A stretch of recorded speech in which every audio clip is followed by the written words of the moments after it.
안녕하세요. 보석 감정사 국가시험 자격증 대비 보석 감별법 강의의 박창훈입니다.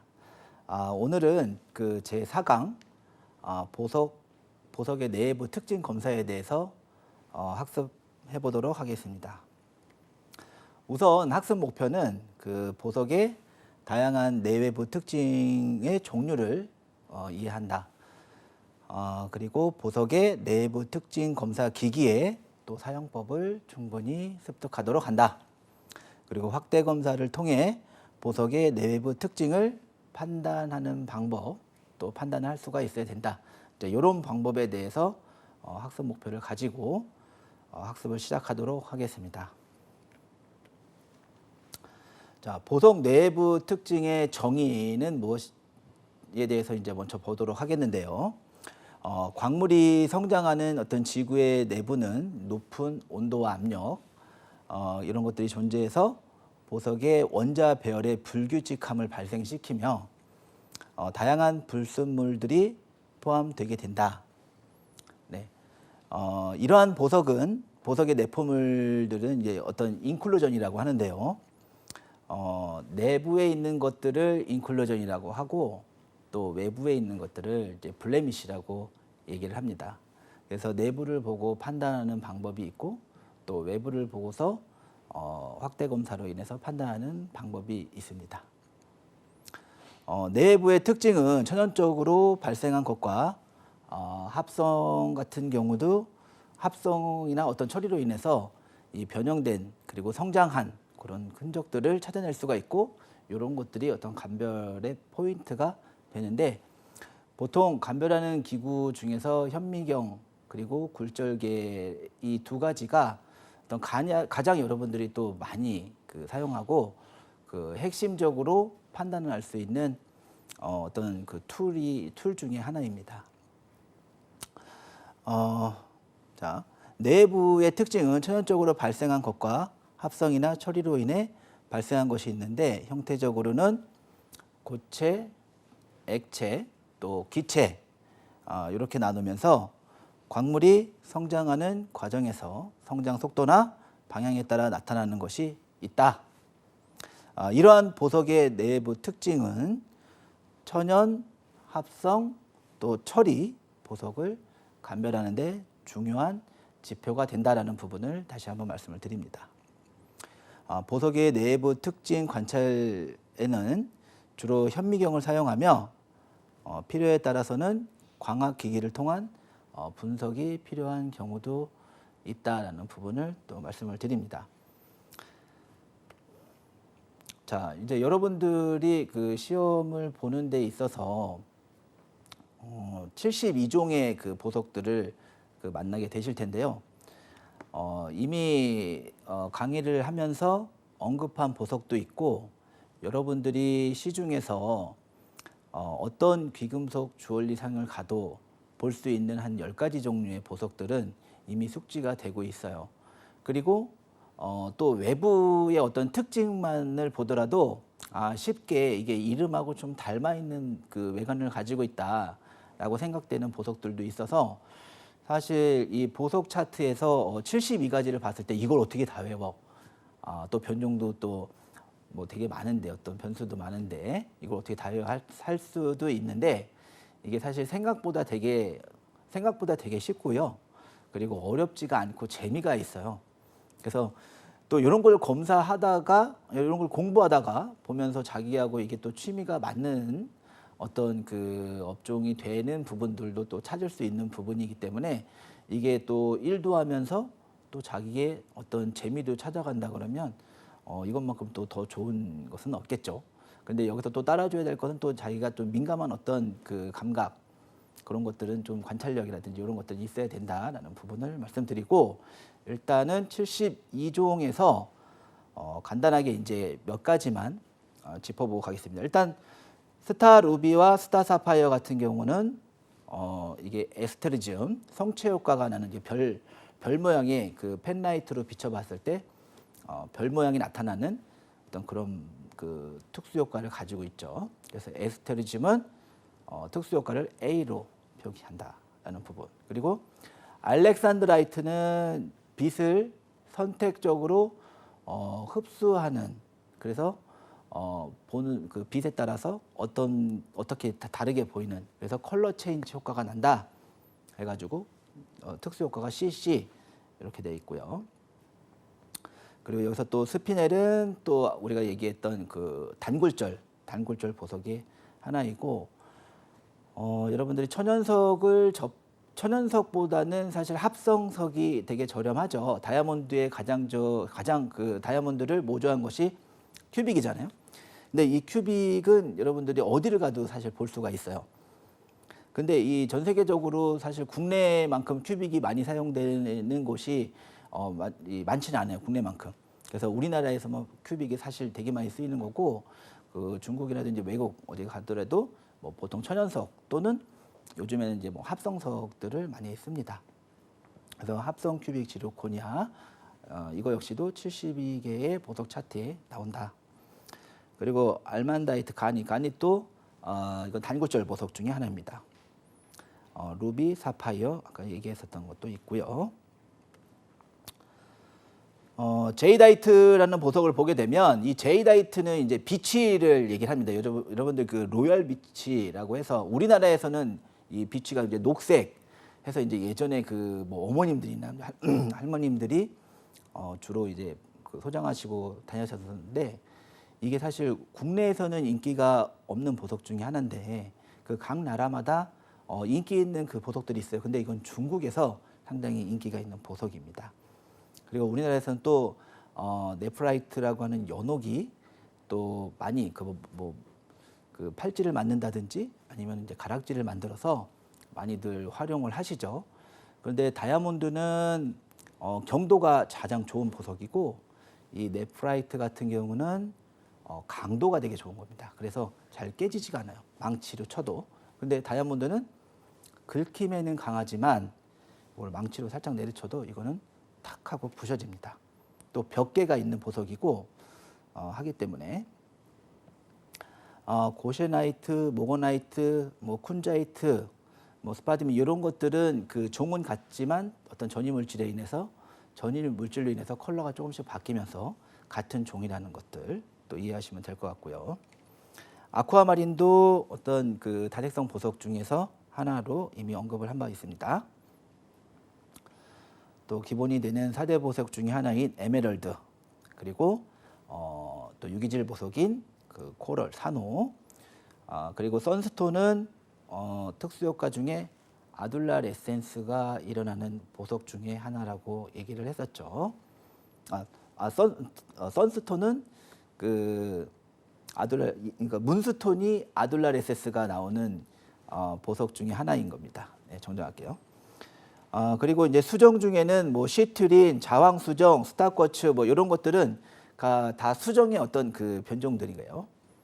그리고 레브라도라이트 펠드스파는 여러분들 그 청색 빛이 간섭에 의해서 일어나는 청색 빛이 보이는 레브라도라이트 효과라고 했죠. L로 표시가 됩니다.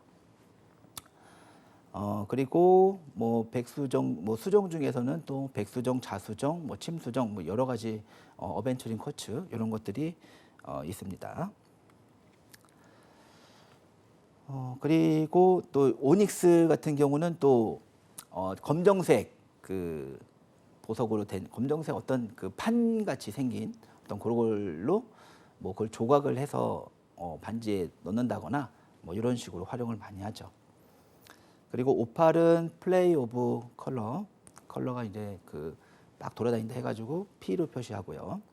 그리고 큰 그 진짜 그 보석을 모조하기 위해서 플라스틱을 많이 사용한다. 그리고 엠버는 그 호박입니다. 천연 호박. 그리고 진주나 쉘은 특수 효과가 오리엔트 효과가 있는 보석 중에 하나죠. 네, 그리고 이렇게까지가 이제 72종의 스톤들을 간략하게 말씀을 드린 거고, 그러면은 다음으로는 내외부 검사의 특징을 어떻게 검사하는지 살펴보도록 하겠습니다. 우선 그림에서 보시다시피 그 일반적으로 가장 먼저 접하는 게 이제 그 10배 확대가 되는 루페를 사용합니다. 보석을 기본적으로 감정을 하는 데 있어서는 사실 자세가 되게 편해야 되거든요. 그래서 편한 자세에서, 그러니까 루페를 볼 때는 양 팔꿈치를 책상에 대고 그리고 양 안을 눈을 뜹니다. 예를 들어서 한쪽 눈만 이렇게 찡그리고 감정을 한다고 했을 때는 그게 좀 불편하겠죠. 그리고 오랜 감정을 집중해서 하는데도 영향을 주겠고. 그래서 이렇게 편안한 상태에서 두 눈을 뜨고 검사를 하는데, 루페 사용 방법은 여기 그림에서 보는 바와 같이 눈과 루페의 거리는 약 3cm, 그리고 루페와 보석의 거리도 약 3cm의 간격을 두고서 검사를 하게 됩니다.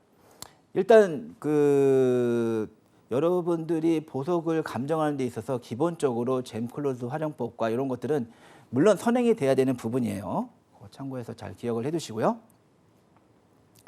그리고 또 여러분들이 보석용 현미경은 쌍안 현미경을 주로 씁니다. 이제 집중해서 관찰해야 될 어떤 보석이 있을 때는 그냥 두 눈을 편하게 뜨고서 이제 관찰을 하는데, 우리가 보석 감별법을 배우는 데 있어서 가장 중심이 되는 게 기구를 어떻게 사용을 하는지에 대한 부분이거든요. 그래서 이 기구를 잘 활용하는 방법. 근데 지금 일반적으로 쌍안 현미경을 갖추어 놓은 보석상도 사실 많지는 않은데, 이거를 잘 활용하는 곳은 사실 더 없는 것 같아요. 제가 현업에서 많은 곳을 이렇게 다녀보면서 그 현미경을 딱 직접 봤을 때 초점이 안 맞아요. 두 렌즈 자체가.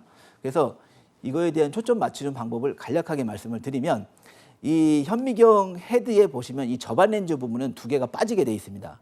그래서 오른쪽 눈에 현미경 오른쪽 눈에 초점을 먼저 맞추는데, 그 불은 핀포인트 조명, 이 조리개를 가장 닫아서 가장 조그맣게 들어오는 그 라이트에다가 최고 높은 배율로 50회로 확대를 해서 그 한쪽 눈에다 먼저 맞추시고, 그리고 다음 쪽 이 왼쪽 눈에다가 저반 렌즈를 다시 끼워서 다시 맞추시는데, 이 한쪽 렌즈는 오른쪽 눈은 조절 나사가 없어요. 배율을 조절하는 나사가 없어요. 근데 왼쪽 저반 렌즈에서는 이게 돌리면 따로 이 시력이 개개인마다 또 틀리니까 요걸 돌리면은 초점이 정확하게 맞습니다. 그래서 두 개에 대한 초점을 정확하게 최고 확대된 상태에서 맞춰 놓고 나서 감정을 시작해야 눈이 편안해요.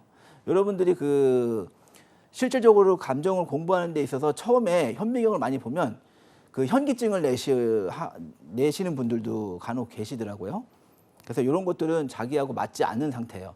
그리고 저반 렌즈는 또 양쪽으로 이렇게 움직입니다. 그러니까 사람마다 또 미간이 다 틀리기 때문에 그 미간에 정확하게 맞춰서 편안한 상태에서 감정을 해야 된다라는 부분을 말씀을 드리고,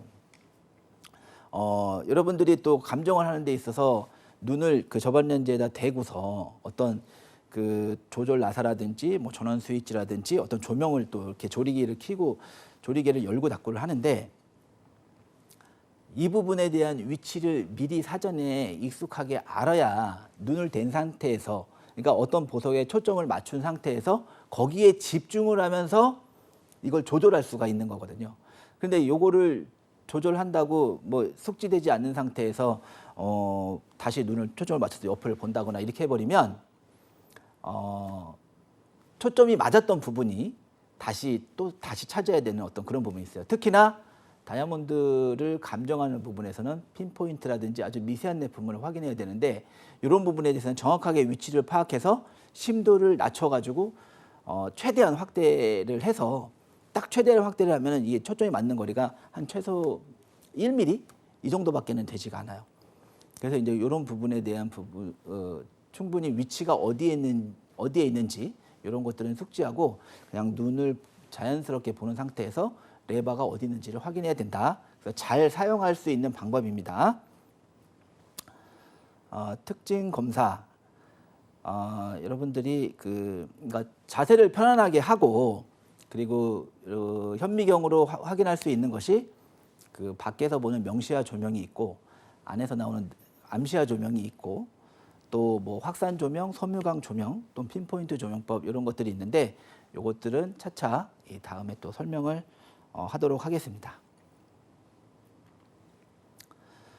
자, 그 현미경 확대 검사는 10배율에서 두상 조명을 이용한 표면을 처음에 이제 관찰을 하고, 보통 가장 기본적인 배율이 이제 10배율입니다.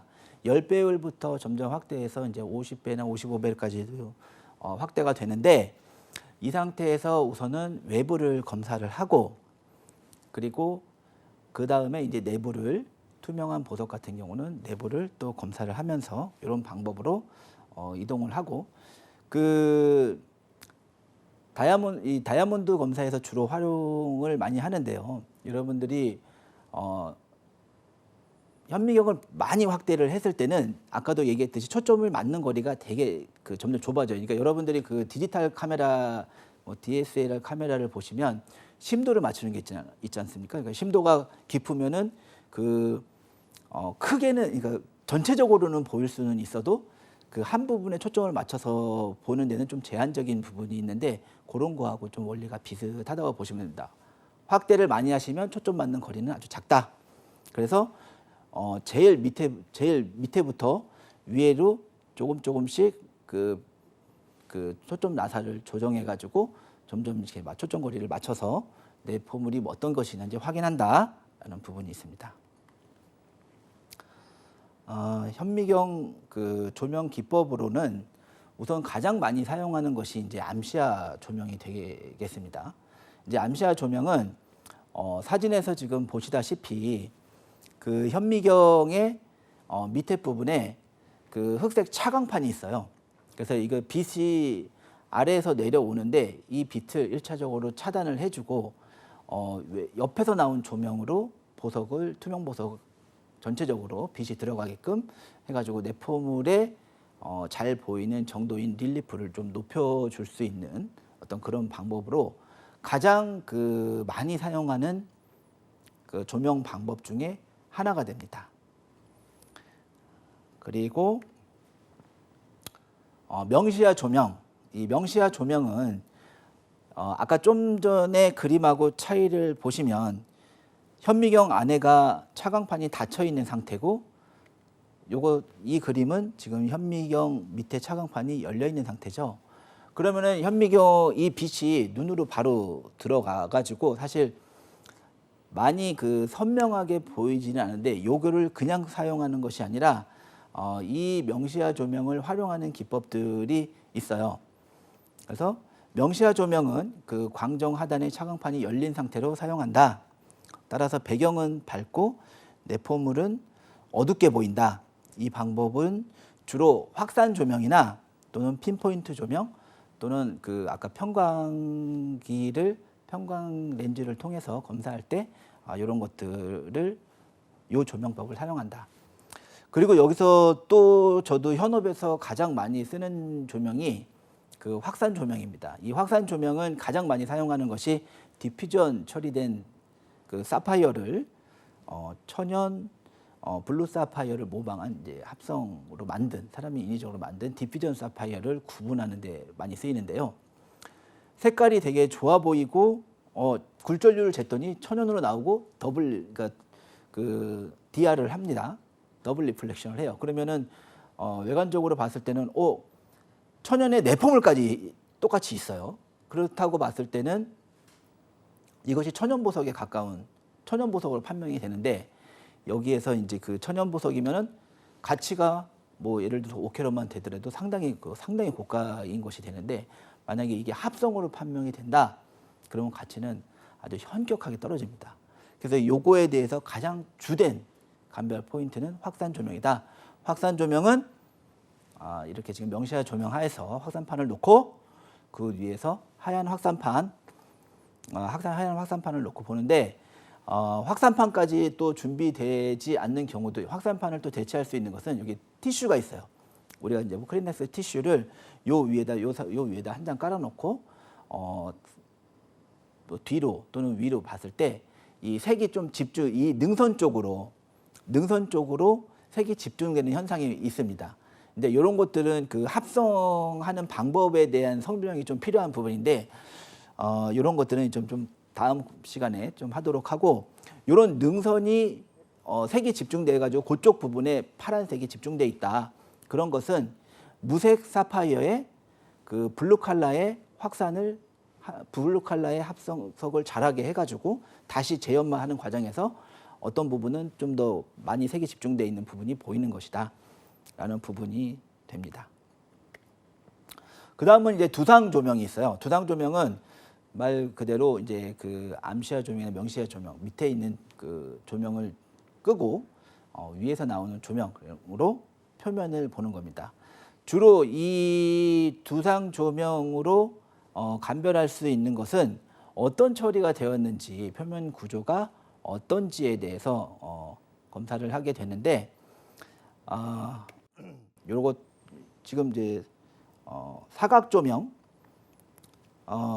그 다음은 네 일단은 그렇게 처리가 되는데 그 부분에 있어서는 제가 추후에 또 사진에 나타나는 부분이 있으니까 차곡 하나씩 설명을 해드리도록 하겠습니다. 그 다음은 이제 사각 조명인데요. 사각 조명은 섬유광 광원을 어떤 기울어진 각도로 해가지고 하나의 보석에 비춰서 그 부분을 좀 강하게 좀 보일 수 있도록 잘 보일 수 있도록 하는 방법입니다. 이 섬유 광원은 사실 그 현미경 내에 달려 있는 것이 아니라 외부에서 오는 조명이에요. 그래서 이 섬유 광원을 쓰려면 다른 분광기라든지 아니면 섬유 광원을 또 제공하는 어떤 기구를 그런 툴을 사용해서 또 볼 수 있는 어떤 그런 조명 기법입니다.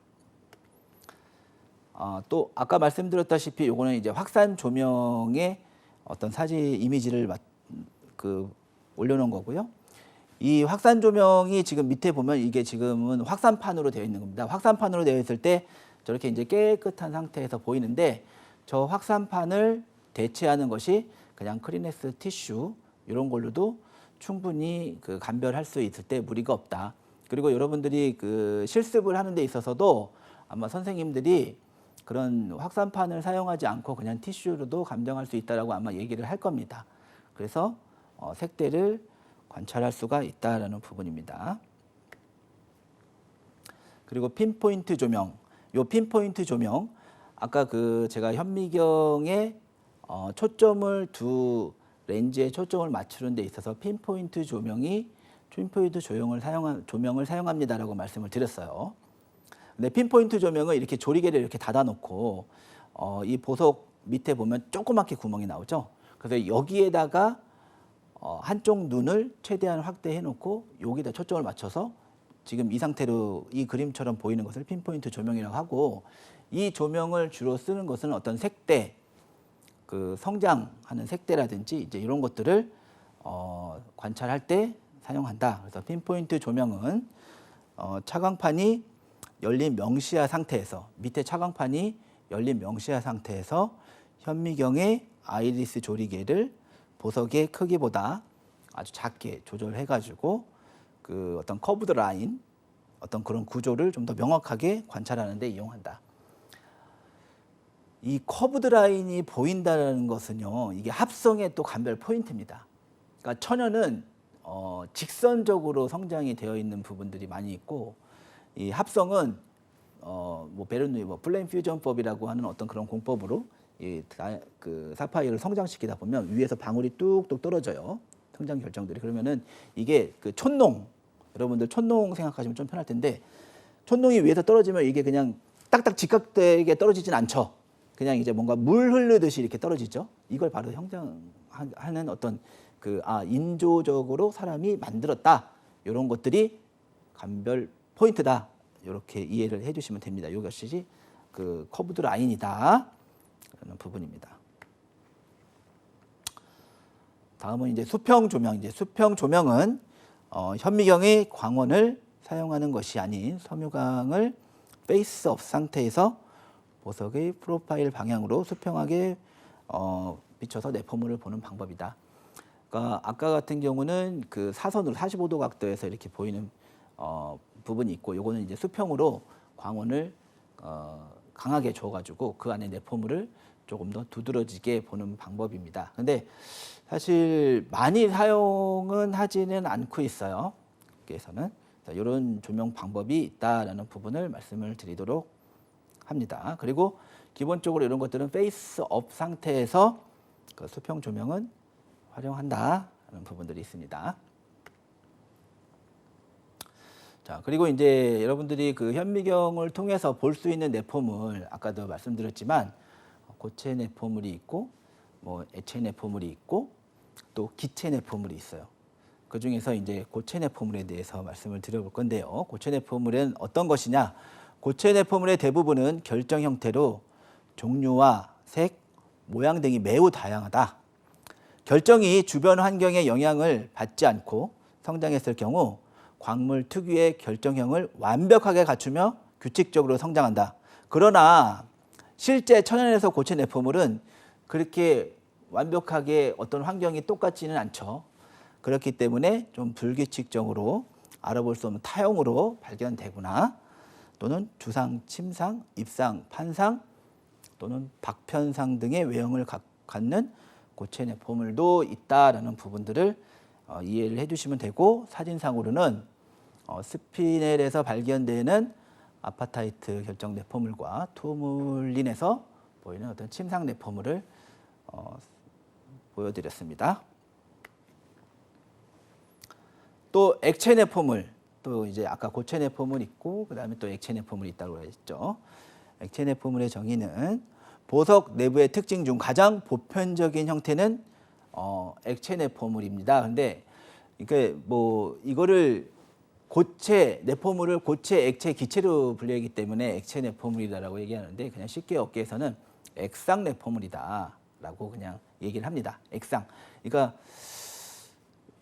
그 어떤 여러분들이 그 물을 예를 들어 엎질렀어요. 유리판 위에다가 물을 엎질렀을 때 물은 수평 방향으로 그 퍼지죠. 그래서 이 내포물도 액상 내포물도 이제 그렇게 이제 수평 방향으로 퍼지는 내포물을 좀 이제 얘기를 하는 부분이다라고 이제 이해를 하시면은 될 것 같습니다. 네, 보석 내부의 특징 중 가장 보편적인 형태인 액체 내포물은 성장 과정에서 발생하는 캐비티, 뭐 여기에는 이제 물, 소금물, 탄산수 등의 용액이 잔류하면서 후생적으로 클리비지 또는 크랙과 같이 결정이 어떤 갈라진 틈 사이로 용액이 침입하여서 그런 것들이 잔류하는 것이 액체 내포물로 존재하는 것이다. 액체 내포물은 그 형태와 구성에 따라서 단상, 이상, 삼상, 관상 내포물로 보인다. 여기에서 여러분들이 또 하나 또 중요한 내용이 클리비지예요. 클리비지는 그 결정의 성장 형태를 나타내는 부분인데, 이 부분을 이제 벽계라고도 얘기를 합니다. 그래서 벽계가 가장 강한 보석 중에 또 벽계가 가장 강한 보석은 그 에메랄드라든지 이런 보석에 서 충격에 좀 약하고 경도에도 사실 약해요. 근데 다이아몬드를 예를 들어봤을 때 다이아몬드는 경도가 이제 되게 그 텐으로 가장 높은 보석이지만 이게 벽계가 있는 것들이 있어요. 그래서 이게 벽계 성장 결정이 그 벽계에 어떤 힘을 잘못 주면은 그 벽계대로 그 성장 라인대로 그냥 그대로 잘라져 버립니다. 심지어 저 역시도 지금 며칠 전에 다이아몬드를 연마한다고 뭐 1kg짜리 다이아몬드면 사실 수백만 원을 호가하는데 그거를 맡겼더니 공장에서 깜짝 놀라서 연락이 온 거예요. 지금 자기가 연마하다가 내포물이 많은 다이아몬드도 아니고 아주 깨끗한 그 스톤이었는데 이게 지금 이렇게 거의 반으로 쪼개진 거예요. 그러면은 이건 지금 손해가 엄청난 겁니다. 그래서 여러분들이 이게 방어할 수 있는 거는, 방지할 수 있는 부분은 이런 벽계가 미리 좀 발견이 된다 그러면 그 부분에 있어서 또 주의를 한 번 더 줘서 여러분들 그 연마사한테도 좀 조심해서 연마를 해달라라고 얘기를 할 수가 있는 부분이죠. 또 네거티브 내포물이라고 있습니다. 결정이 성장할 때 관상 내포물은 C축의 평행한 규칙적인 바른 분포를 나타내는데, 이것이 밀도 높게 배열될 경우 특수효과인 샤토얀시의 요인이 된다. 여러분들 캐치아이처럼 보이는 거죠. 이제 일자의 어떤 형태로 그 빛이 이제 그렇게 보인다라는 얘기고, 또한 결정 잔류액이 모두 결정 구조에 따라서 일정 방향으로 배열되어 다면체의 그 작은 캐비티가 되기도 하는데 이를 네거티브 크리스탈이라고 하며 액체 내포물임에도 고체 결정 내포물로 오인되는 경우가 있다. A, B, C, D의 그림을 보면 형성되는 과정을 나타내는 거고요. 제일 끝에 이제 D 쪽에 보시면 일정한 일정한 구조를 가진 형태의 어떤 다형체 내포물이 보이죠. 그러니까 이런 것들이 네거티브 크리스털인데 이런 것들도 조금씩 변화가 된다. 모양에 따라서 그런 것들로 분류가 된다는 부분입니다. 다음은 이제 기체 내포물입니다. 이 기체 내포물이 보인다는 것은요, 그 천연석에서는 거의 이게 몇 가지 없습니다. 일단 몰다바이트라고 하는 천연 유리에서 이렇게 발견이 되고, 그리고 엠버는 그 소나무 송진이 이제 굳어서 많은 시간을 거쳐서 이제 보석이 되는 과정인데요. 그런 어떤 보석이 아닌 보석에서 이런 기체 내포물이 발견이 된다라고 하면 이것은 합성일 확률이 상당히 높습니다. 사람이 인위적으로 만들었다는 거죠. 아까 얘기했듯이 촌농을 떨어지는 플레임 퓨전법을 얘기를 했듯이 이렇게 뚝뚝 떨어뜨려서 성장한다라거나 또는 그 이외의 방식으로 했을 때 완벽하게 그 어떤 기포가 들어가지 않을 수는 없기 때문에, 그리고 뭐 큐빅이라든지 이런 것들도 그런 기체의 내포물이 보이는 특징을 가지고 있습니다.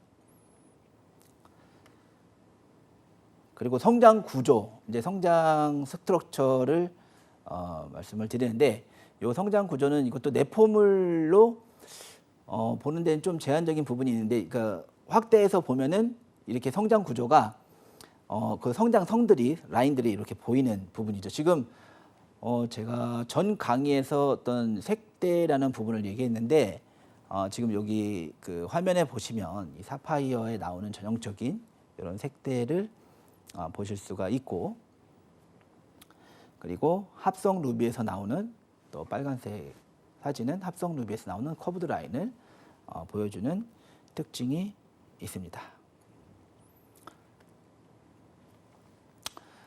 지금 엠버, 아까도 제가 기포가 나올 수 있는 보석은 그 천연에서는 몇 가지가 없다고 그랬죠. 원래 또 천연에서는 몰다바이트가 천연 유리입니다. 몰다바이트와 엠버에서 보이는데, 엠버가 처음에 발견될 때 지금 이 사진상에 보이는 것은 이게 열 처리를 한 상태의 엠버입니다.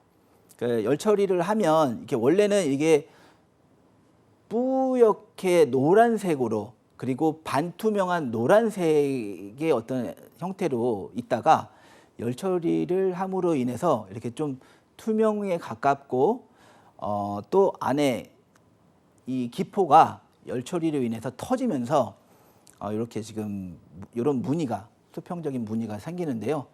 이것을 이제 선스팽글이라고 얘기를 합니다. 그래서 이렇게 선스팽글이 보인다. 그러면 이것은 열 처리를 한 호박이다, 이렇게 보시면 되고, 심지어 이렇게 열 처리를 한 것까지도 플라스틱으로 모방을 해요. 근데 이런 플라스틱으로 모방을 한 거는 이게 비중 자체가 그 플라스틱과 이 천연 호박은 차이가 있어요. 그래서 이제 소금물에 포화 염수에다 담가 보면 뜨는 거는 천연이고 가라앉는 건 플라스틱이다라는 것으로 쉽게 감별을 할 수가 있습니다. 그리고 그 다이아몬드에서 또 특징적인 부분이 레이저 드릴 홀이라는 부분이에요. 레이저 드릴 홀이 있다. 얼마 전에 이제 그 TV에서도 방영이 돼서 그 소비자들이 감정서에 레이저 드릴 홀이 있으면 가격적인 영향이 되게 크다. 나중에 살 때는 비싸고 팔 때는 헐값이다. 뭐 이런 얘기들을 하는데, 이렇게 지금 이 레이저 드릴홀, 그러니까 보석을 처리를 하는 데 있어서 천연적으로 인정해주는 부분이 있고, 또 이거를 너무나 과하다, 그래서 이거는 보석의 가치에 영향을 많이 준다 해가지고 처리석으로 분리하는 것이 있어요. 그것을 이제 전자에 얘기했던 것을 이넨스먼트 처리를 이넨스먼트라고 얘기를 하고요.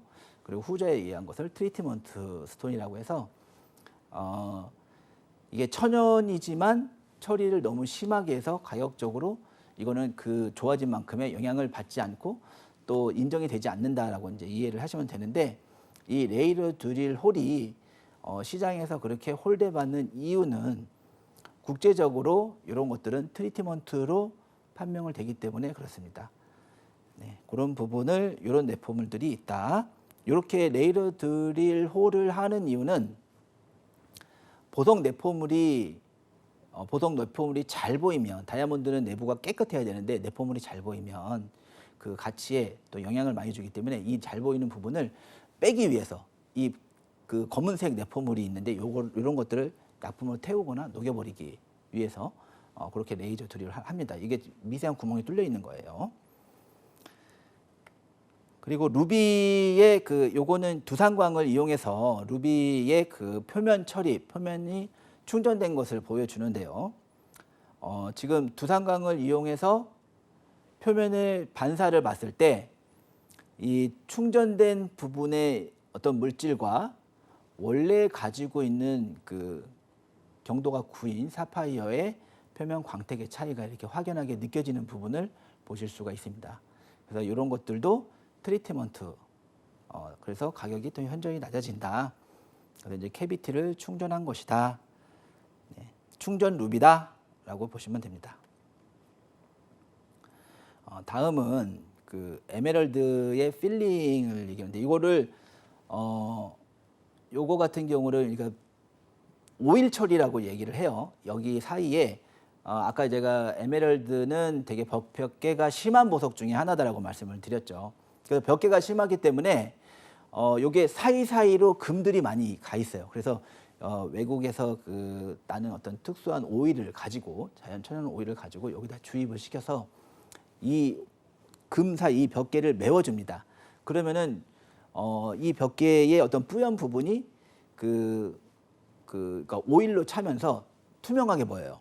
그래서 이제 사진의 오른쪽은 원래 그 에메랄드, 그리고 사진의 왼쪽은 이런 처리하는 과정을 통해서 이렇게 깨끗하게 보이고, 그래서 가치가 올라가는 부분이 있다. 그래서 이런 것들을 확대 검사해서 감별을 할 수가 있다라는 부분을 말씀드립니다. 루비와 사파이어는 이렇게 그 실크 내포물이 있어요. 이게 미세한 어떤 침상의 내포물이, 실크 내포물이 약간 좀 교차되는 어떤 일정한 각을 이루고서 교차되는 부분들이 있습니다. 그래서 실크는 루틸의 미세한 침상 결정으로 미얀마 및 스리랑카 어떤 산지와 루비와 사파이어에서 자주 관찰되는 내포물이다.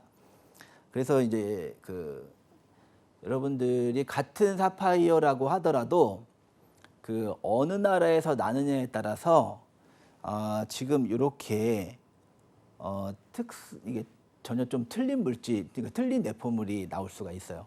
그래서 이런 실크 현상, 실크 내포물을 가지고 있다라는 것은 그 미얀마산, 스리랑카 산지가 거기다라는 부분을 미루어서 또 짐작할 수 있는 부분이 되고, 또한 천연의 결정적인 또 근거다라는 부분입니다. 그리고 업계에서 여러분들이 많이 보석을 보시면 알겠지만은 그 아프리카 산도 있고 여러 산들이 있지만 색깔도 그렇고 약간 내포물들 다 틀려요. 근데 이렇게 스리랑카 산으로 판명이 되면 그것도 상당히 좋은 그 커런덤에 속합니다. 자, 루비 사파이어의 액막을 동반한 육각형 내포물. 커런덤에서는 평면상으로 퍼진 액막 내포물을 동반한 육각형 또는 구형 내포물이 자주 발견된다. 전형적인 크리스탈인 거죠. 그리고 다음 페이지에 보시면 이게 커런덤에서 지문상 내포물이 보이는 어떤 전형적인 또 커런덤 내포물 중에 하나예요. 아까 제가 이제 액상 내포물이라고 말씀드린 것도 요거를 가지고 말씀드렸는데, 이 사진을 보시면, 이 내포물을 보시면 여러분들이 액상 내포물에 대한 이해가 좀 더 쉬우실 거라고 생각이 됩니다. 물론 여러분들이 시험장이라든지 또는 연습장에서 학원에 가시면 이런 스톤들을 많이 보면서 이제 감을 찾아가지고 익히실 수 있으실 텐데, 액상 내포물은 기본적으로 이렇게 액체를 뿌린 것 같이, 그리고 액체를 쫙 뿌린 다음에 요게 그 시간이 지나면 방울방울 맺히죠.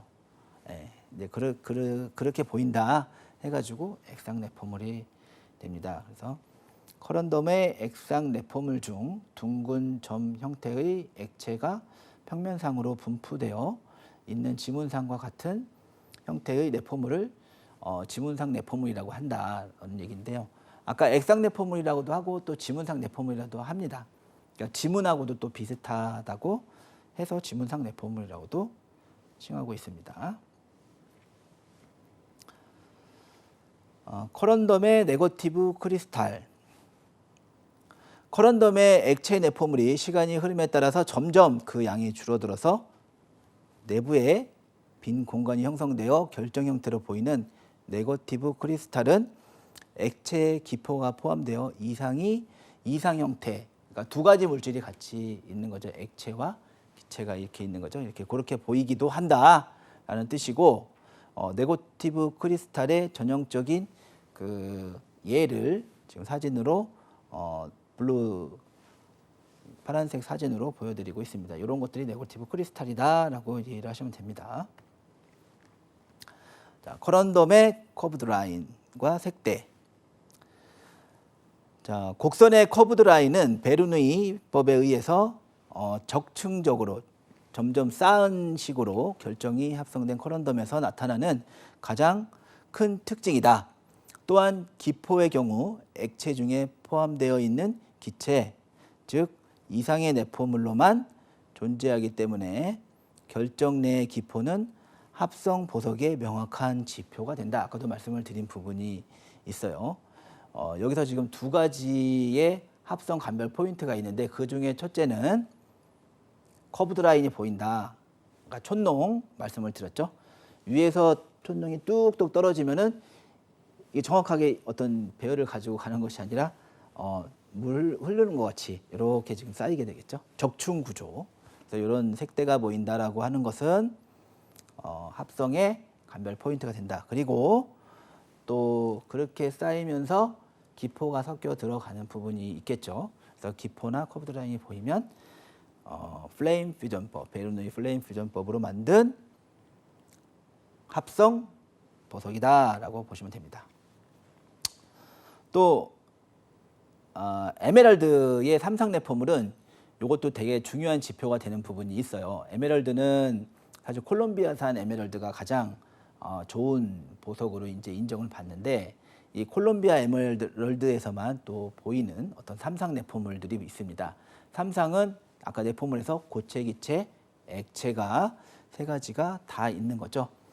이 사진에서, 오른쪽 사진에서 보였다시피 기본적으로 액체가 있고, 그리고 거기에 동그란 형태의 기체 모양이 있고요. 그리고 옆에 그 사각 모양의 고체 형태의 내포물이 있다. 이런 것은 전형적인 천연의 증거가 되는 에메랄드이고, 산지까지도 콜롬비아로 단정 지을 수 있다라고 보시면 됩니다. 에메랄드의 이상. 에메랄드 결정 내의 액체 내포물에는 둥근 기포가 포함되어 이상 형태로 존재한다. 일정한 방향으로 거의 같은 크기의 직사각형이 늘어서 보이는 이상 내포물은 에메랄드 고유의 내부 특징이다라는 부분입니다. 네, 이게 이상 내포물이 보이는 경우도 있고 삼상 내포물이 보이는 경우도 있어요. 에메랄드가. 근데 삼상 내포물이 보인다 그러면 산지까지도 구분을 할 수 있다라는 부분입니다. 에메랄드의 칼사이트 내포물. 칼사이트는 천연에서 가장 흔히 산출되는 광물로 대부분의 산지의 에메랄드에 내포될 수 있다. 캘사이트는 무색 또는 백색의 면체로서 에메랄드의 결정적인 내포물로 가장 자주 나는 내포물이다. 이렇게 지금 보시면 되고, 사진과 같이 지금 이런 형태로 생겼다라는 부분을 이해하시면 될 것 같습니다. 에메랄드의 트레몰라이트 또는 엑터널 라이트 뇌포물은 요 지금 사진상에서 보여지다시피 지금 이렇게 보인다. 얇은 어떤 침상 또는 관상으로 되어 있다라는 부분을 나타냅니다. 또 플럭스 뇌포물이라고 있어요. 에메랄드인데 이 플럭스 뇌포물은 사실 에메랄드에 있어서 색이 좋고 색이 좋은데 이 뇌포물이 아까 액상하고 좀 비슷하죠. 근데 여러분들 잘 관찰해 보시면 오른쪽에 있는 그 액상 뇌포물이라고 보는 플럭스 뇌포물은 약간 균일한 패턴을 가지고 있어요. 자연적으로 생성됐다고 하기에는 뭔가 인위적인 균일하게 돼 있어요. 크기도 일정 비슷한. 그래서 이런 것들은 그 합성의 어떤 전형적인 또 단서가 된다라는 부분이고, 여기서 페나카이트 뇌포물 역시도 합성에서 발견되는 전형적인 뇌포물이다라고 이해하시면 됩니다. 에메랄드의 네일 헤드 금속 뇌포물. 네일 헤드는 열수 합성 에메랄드에서 C축 방향으로 성장축 방향으로 못 형태로 자라는 거, 못 머리라고 보시면 돼요. 그래서 그걸 수반한 캐비티 형태의 뇌포물이다. 또한 열수 합성 과정에서 포함된 금속 뇌포물에 의해 핀포인트 조명하에서 금빛의 작은 금속편이 관찰되기도 한다. 열수법으로 만든 이게 그 금속 뇌포물이 존재하는 거는요, 이 백금 도가니에서 이걸 합성시키기 때문에 고온으로 고압으로 이렇게 하다 보면 가열하다 보면은 그 금속 조각들이 좀 돌아다니는 부분이 같이 보인다. 합성 뇌포물에서 그런 뜻입니다. 데만토이드와 홀스테일. 이것은 그 특정 어떤 그 보석에서만 보이는 특정 뇌포물이에요. 그래서 이것이 보인다. 이런 형상의 뇌포물이 보인다는 것은 하나는 그 오른쪽에 있는 것은 데만토이드 그 뇌포물이다. 그래서 이건 말꼬리 뇌포물이라고도 해요. 그러니까 가닛의 데만토이드에서만 보이는 뇌포물이다라는 부분이고요. 쿼츠에서는 이렇게 침상이 보이는 건 또 쿼츠다. 전형적인 부분을 볼 수 있습니다. 그리고 아까 그 여러 가지 보석 중에 또 가장 그 뇌포물 중에 또 예쁜 뇌포물이 여러분들 보시면은 그 페리도트는 이 연꽃 무늬의 뇌포물이 있어요. 가운데 여기 지금 사진상에서는 그렇게 예쁜 그 뇌포물이 보이지는 않습니다만 여러분들 천연스톤을 보시면 안에 이렇게 그 점 하나가 있고 방사연으로 이렇게 동그랗게 퍼져 있는 그 연꽃 무늬의 뇌포물이 보입니다. 그거는 페리도트는 굴절률도 상당히 높기 때문에 감별하기가 상당히 용이하고 자기는 페리도트라는 신분을 명확하게 나타내는 뇌포물이다라는 부분이에요. 그리고 엠버의 뇌포물 중에 곤충이 또 들어가는 경우가 있어요. 곤충이 들어가는 이유는 나무에 살다가 송준이 내려오면서 같이 곤충하고 같이 이제 굳어버린 거죠. 네, 그리고 어벤추린 쿼츠에서 보이는 어벤추린, 그리고 또 선스톤에서 보이는 특징적인 또 헤마타이트가 보입니다. 그리고 그 여러분들이 또 경도가 그 낮은 보석일수록 이렇게 확대해서 봤을 때 표면이 또 능선이 좀 마모되는 현상이 있어요. 이것을 이제 블레미쉬 외부 하자로 표면을 다시 이제 연마해서 없앨 수도 있는 부분인데, 또 열 처리를 천연석이지만 열 처리하는 과정에서 천연 사파이어가 이렇게 이제 그 어떤 날카로운 어떤 이런 부분이 좀 어브레이전이 생겨가지고 이런 부분은 다시 이제 재연마를 통해서 다시 이제 깔끔하게 나타나는 부분이 있습니다. 그래서 이제 경도가 낮은 보석들을 많이 접하다 보면 이런 식으로 그 능선에 어브레이전이 생길 수 있다라는 부분을 다시 한번 말씀드리도록 합니다. 사파이어의 처리에 의한 표면 특징. 표면 확산은 커런덤 컬러를 개선하기 위해서 전통적으로 행해지는 처리 중 하나입니다. 아까 확산 처리 제가 말씀을 했죠. 컬러를 좋게 하기 위해서. 표면 확산된 사파이어는 침적 또는 확산 조명으로 관찰 시 보석이 표면에서만 짙은 색이 관찰되며, 또한 표면은 확산 처리로 인해 특수 효과인 스타 효과가 발생될 수 있다. 그러니까 이거 합성 스타 사파이어를 얘기를 하는 거고요. 그리고 확산 처리된 사파이어 같은 경우는 지금 여기에서 얘기하는 것보다는 능선 쪽에 색이 집중되어 있다라는 부분으로 이해를 하시면 됩니다.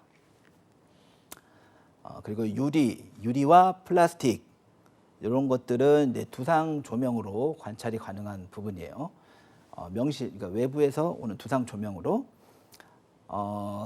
요 두상 조명을 켜서 봤을 때 그 유리와 플라스틱은 오렌지 필이 그러니까 오렌지 껍질 같이 여기 지금 보시면은 되게 점점점점점점 되어 있는 것들이 보이실 거예요. 이런 것들의 모조석인 그 유리와 플라스틱의 결정적인 어떤 표면 상태다. 그래서 모조 재료로 사용되는 인조 유리와 플라스틱 이미테이션 보석의 표면에는 오렌지 껍질과 같이 무수하게 많은 구멍이 뚫려 있는 현상이 나타난다라는 것을 보실 수가 있습니다. 또 인조 유리로 인조로 그 캐치아이 스톤을 또 만들 수가 있어요. 근데 이런 것들은 지금 여기에서 열패 위에서 페이스업으로 보는 것보다 프로파일로 360도를 돌려다 보면 프로파일로 360도를 돌려봤을 때 이 벌집 모양 구조가 보이고 그 벌집 모양 구조를 통과해서 그 손을 이렇게 지나가는 것을 보면은 이게 손이 뒤에서 보입니다. 그래서 이런 부분이 또 감별 포인트가 된다.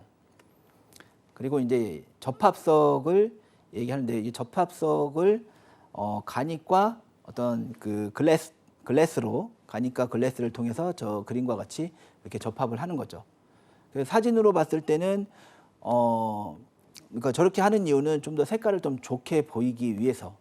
그리고 처음에 굴절류를 댔을 때 예를 들어서 사파이어가 위에 있다. 그러면 저게 사파이어처럼 굴절류 나오니까 이렇게 오인할 수도 있는 부분입니다. 그리고 그 밑에 합성 스피넬 같은 경우는 양쪽에 스피넬 되고 중간에 또 다른 색이 나는 보석을 또 댄다. 그리고 사파이어와 합성 루비의 더블릿은 이런 식으로 사진과 같이 되어 있다는 부분을 보시면 되겠습니다. 네, 다음은 그 오팔에서 주로 보이는 더블릿과 트리플릿의 모양입니다. 어떤 이런 형태인데요. 더블릿은 염색 칼세드니 또는 옵시디언과 얇은 오팔을 접착한 형태이고 트리플릿은 옵시디언을 오팔의 아래면에 또 윗면에는 쿼츠와 같은 투명한 재료들을 접합해 표면을 강화한다.